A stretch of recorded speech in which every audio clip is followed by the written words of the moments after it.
It was just another Thursday evening at our home on the outskirts of the sprawling city. Tom and I had slipped into our familiar routines. He lounged on the couch with a beer in hand, unwinding after a long day at his auto repair shop, while I, Nora, sat at the dining table, my eyes glued to my laptop as I tracked the latest trends in stocks and cryptocurrency. Our cozy two-story house, once a symbol of our hopes for family and future, now felt more like a battleground, reflecting the widening rift in our lives. "How was the market today?" Tom asked, his tone casual but tinged with an underlying tension. It had become our new normal. "Same as always, ups and downs. Crypto's looking good though," I replied, attempting to maintain the peace. He scoffed, setting his beer down with a little too much force. "Crypto again? You know not everything that glitters is gold." I sighed, closing my laptop and bracing for yet another round of our well-worn argument. "Not every car that comes into your shop is worth fixing, but you do it anyway because you see the value in it."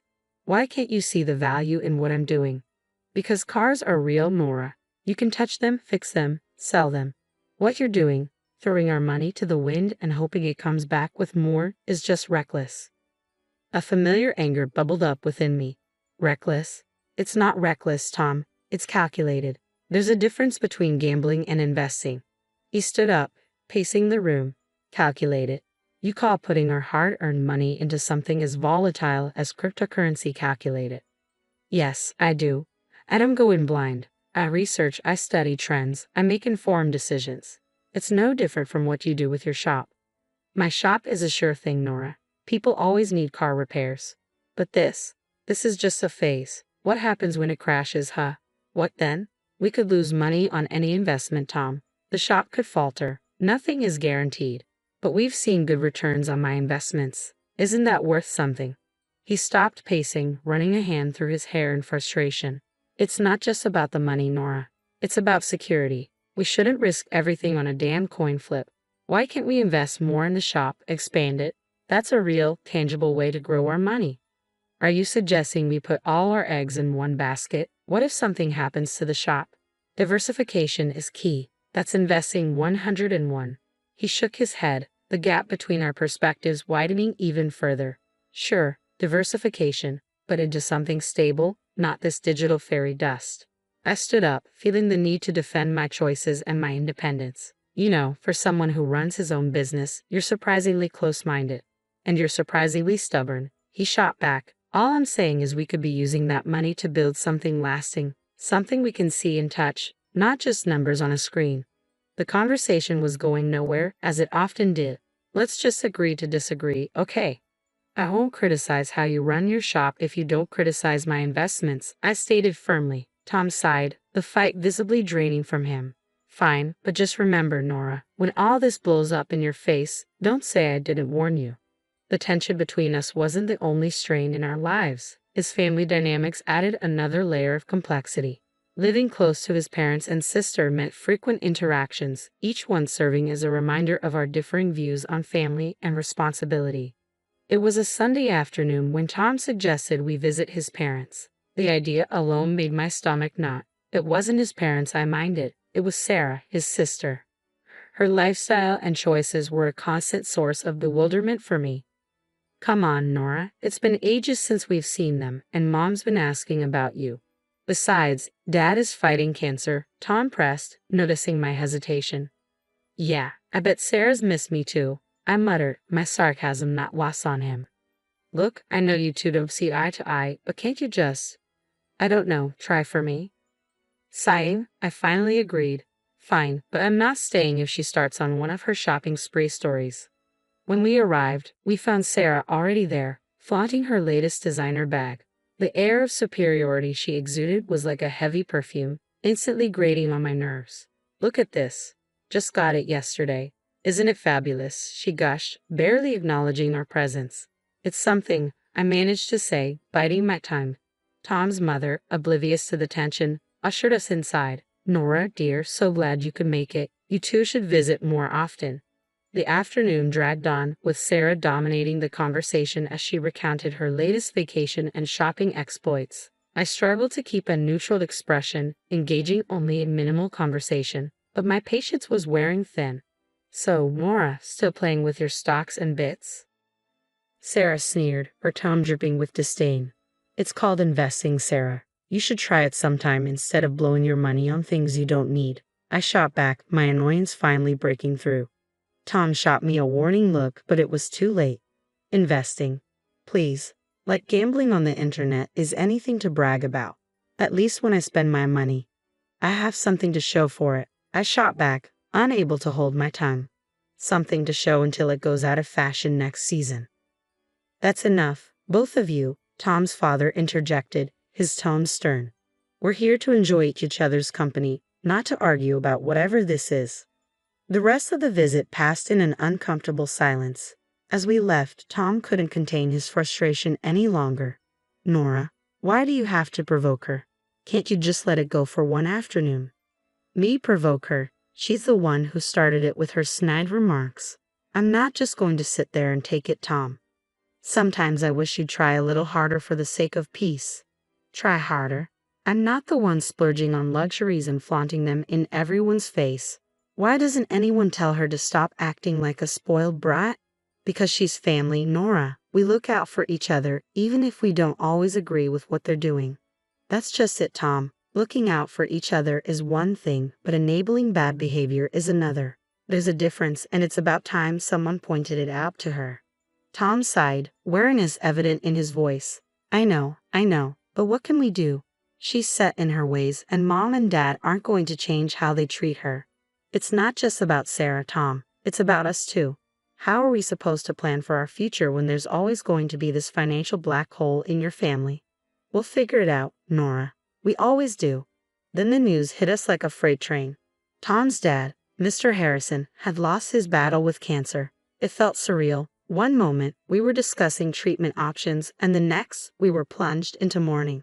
Amidst the shock and grief, Sarah took charge of the funeral arrangements. It wasn't long before she dropped a bombshell on us about the cost. Sitting in our living room, it felt like a storm cloud had settled over Tom's head as he relayed what Sarah had told him. Nora, Sarah says the funeral is going to cost $60,000. She's expecting us to chip in half. I nearly choked on my tea. $60,000? That's insane. Are we funding a funeral or a royal wedding here? Tom's face darkened, his eyes narrowing. Now's not the time, Nora. This isn't about the money. It's about giving my dad the send-off he deserves. But $60,000? There has to be a mistake. It's too much. Tom's voice rose and I could see the vein in his forehead beginning to pulse. My dad has just died, Nora, and here you are haggling over pennies. What's wrong with you? I flinched at his harshness. I'm not haggling, Tom. I'm just shocked. We never even spent that kind of money on our own house. Tom stood up abruptly, his chair scraping against the floor. You know what? I don't need this. I don't need you telling me what's too much for my own father's funeral. If you can't see past your damn spreadsheets for once, maybe you should just stay out of it. The hurt from his words cut deep, but I swallowed my retort. This was grief talking, not my Tom. I'm sorry, Tom. I'll transfer the $30,000 to Sarah. This is a lot to process. Tom paced the room, hands buried in his hair, a gesture of frustration I'd come to recognize over the years. Yeah, well, it's not just about the money, Nora. It's about doing right by him. And if that means paying whatever it costs, then so be it. When I confirmed the transfer to Sarah, Tom barely acknowledged it, lost in his own world of grief and anger. The distance between us felt like miles, not just the few feet of our living room as we walked into the funeral agency. I felt the weight of the world pressing down on my shoulders. The last few days had been a blur of grief and confusion, but nothing could have prepared me for what I was about to learn. I'm here for Mr. Harrison's funeral, I announced to the woman behind the counter, striving to keep my voice steady. She looked up from her computer, her expression filled with regret. I'm sorry, ma'am, but you're a day late. Mr. Harrison was cremated yesterday. My heart stopped. What? But how? I was told the funeral was today. She shook her head gently, her eyes brimming with sympathy. The family requested to move the date forward. I'm very sorry for your loss and for the confusion. I stood there, dumbfounded, my mind racing. How could Tom not tell me? Why had I been left in the dark about such a significant change? Fuming, I dialed Tom's number, my fingers trembling with anger and disbelief. Tom, why the hell didn't you tell me the funeral was moved? I just showed up like an idiot, only to find out I missed everything. His voice was cold and detached. Because I didn't think you cared, Nora. All you've done is complain about the costs and question every decision. Why would I think you'd want to be there? Because he was my father-in-law. Because I'm your wife. How could you just exclude me like that? My voice cracked, a mix of hurt and fury bubbling to the surface. Well, maybe not for long, he shot back, bitterness seeping through the phone. What's that supposed to mean? My heart sank. I'm done, Nora. I can't do this anymore. I can't be with someone who is so indifferent. You're more concerned with your bitcoins and shares than with this family. I've got the divorce papers ready. His words hit me like a slap in the face. Divorce? Was he serious? You're kidding, right? Over this? Tom, we can talk about it. We can work things out. No, Nora, it's too late. The house is going up for sale. We'll split everything and go our separate ways. That was it. I was speechless, the reality crashing down on me. This wasn't happening. It couldn't be. Stunned, I wandered back to the parking lot just as Sarah pulled in, driving a brand new luxury car. The sight made my blood boil. Nice car, Sarah. Where'd you get the money for this? Inheritance, she replied, her smile failing to reach her eyes as she tossed her hair back. Yeah, something like that. Dad left me a little something.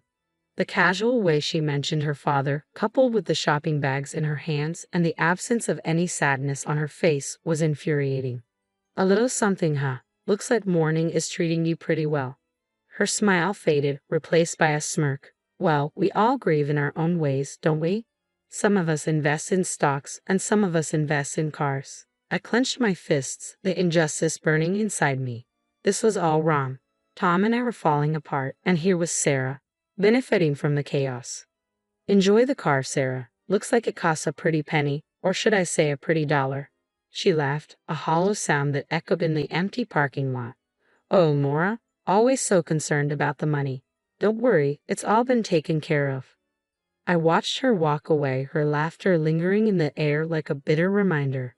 The man I loved wanted nothing to do with me or the family, and the world felt like it was crumbling around me. I had tried to be a part of everything, but the reality of it all was showing their true colors. The days following the funeral felt like navigating through a thick fog of disbelief and betrayal. The weight of the divorce papers in my bag felt like a boulder, a constant reminder of my crumbling marriage. Yet the sight of Sarah's new luxury car planted a seed of suspicion that I couldn't shake. Determined to get to the bottom of it, I decided to visit the funeral home, hoping to uncover some answers. As I walked through the door, a mix of suspicion and resolve fueled my steps. It felt surreal to be here under these circumstances, but I needed clarity. The place was quiet, the air thick with solemnity fitting for its purpose. At the reception desk, I recognized a familiar face from my past. Jackie, a high school classmate who had ended up in this unexpected role. Jackie, I exclaimed, perhaps a bit too loudly for this somber setting. I didn't know you worked here. She looked up, surprise flashing across her face before recognition took hold. Nora? Wow, it's been ages. What brings you here? Is there something I can help with? I took a deep breath, steeling myself for the conversation ahead.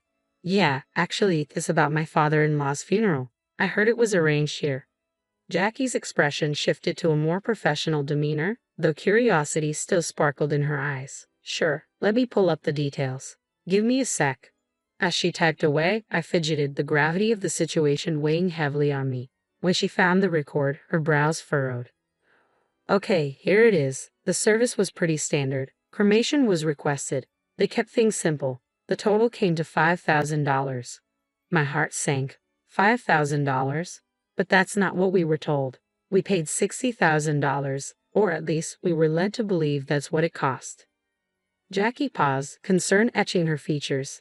That's a huge difference. It was Sarah who handled the arrangements, right?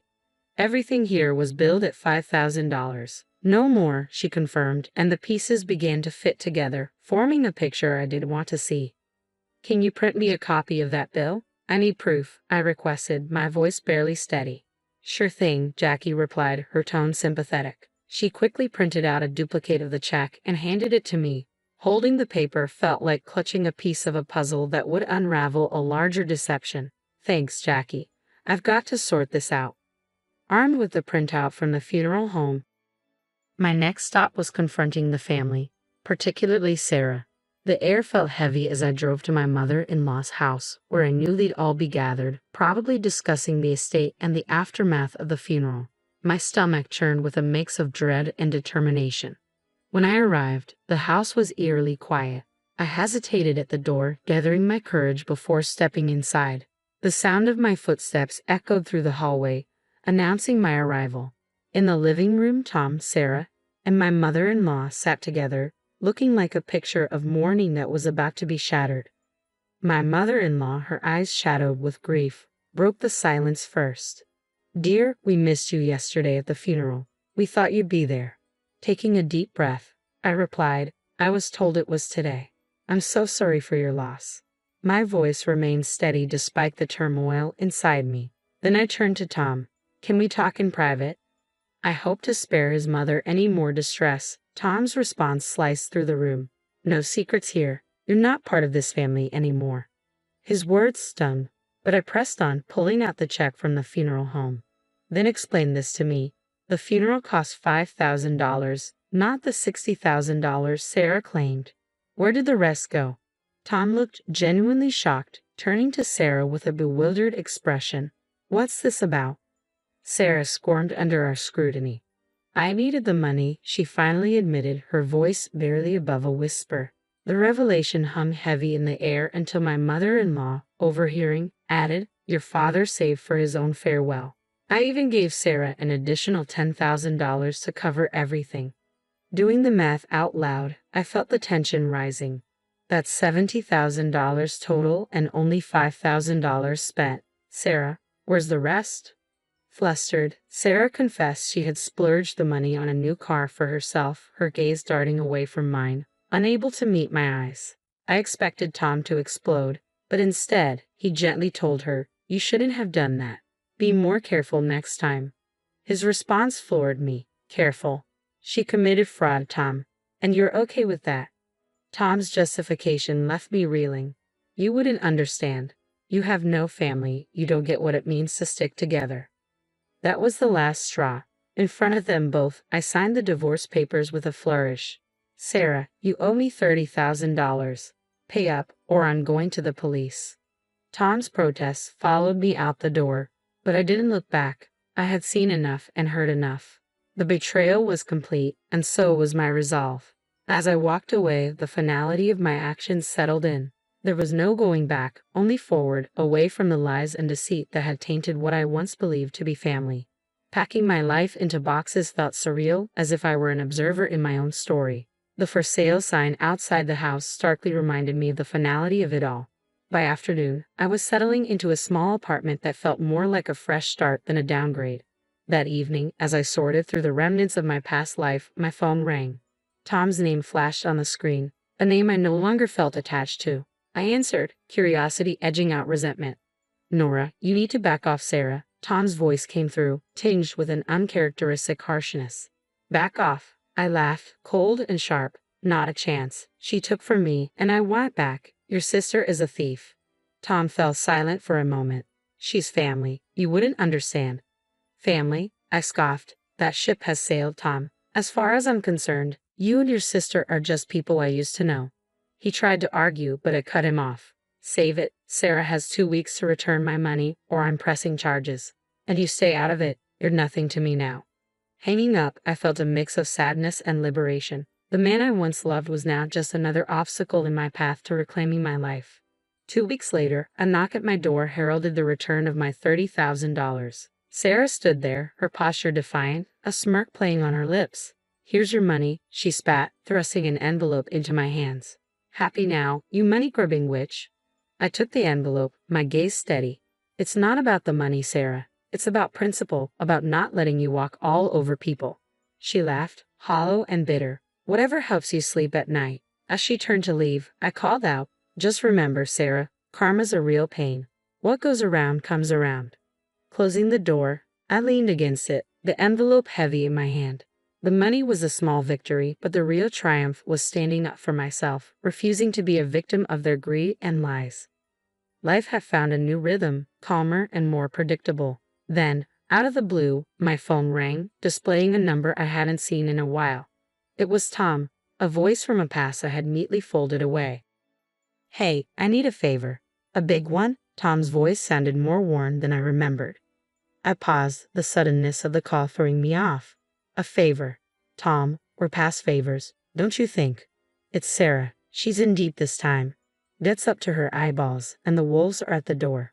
We've sold everything. The house, the shop. It's still not enough. His words took a moment to sink in. And you're calling me? I'm not part of the circus anymore, Tom. He sighed, desperation seeping through his voice. Come on, don't be like that. You got out and made it big with your trading. Can't you spare something for old time's sake? I couldn't believe what I was hearing. After everything, he still saw me as a lifeline for their mess. Spare something for her after she nearly ruined us with her lies? You've got some nerve, Tom. It's not just for her. It's for all of us. You wouldn't be where you are without me. Don't forget that, he countered, bitterness lacing his tone. A laugh escaped me, sharp and short. Where I am is despite you, not because of you. You think I owe you. That's rich. Silence filled the line, heavy and uncomfortable. So that's it then. You're going to turn your back on us. Us? There is no us, Tom. There hasn't been for a long time. And as for turning my back, I think you've got me confused with someone who still cares. Hanging up, I felt a mix of emotions, anger, yes, but also relief. That chapter of my life was truly closed now.